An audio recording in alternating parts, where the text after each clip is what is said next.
नमस्कार, मी तृप्ती धोडमिसे, जिल्हाधिकारी सिंधुदुर्ग। जिल्ह्यातील सर्व नागरिकांना कळविण्यात येते की पेट्रोल आणि डिझेलचा पुरेसा साठा आपल्या जिल्ह्यात उपलब्ध आहे।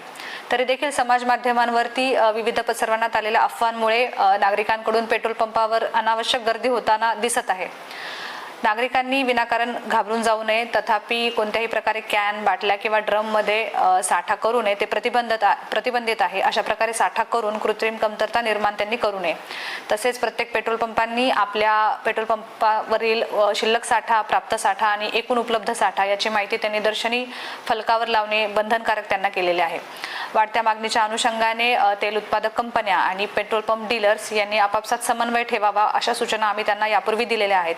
तरी नागरिकांनी इंधनाच्या कमतरतेबाबत अफवांवरती विश्वास ठेवू नये किंवा तशा अफवा पसरवू नयेत आणि तणावाची स्थिती निर्माण करू नये, असे आवाहन मी जिल्हा प्रशासनातर्फे आपणा सर्वांस करत आहे।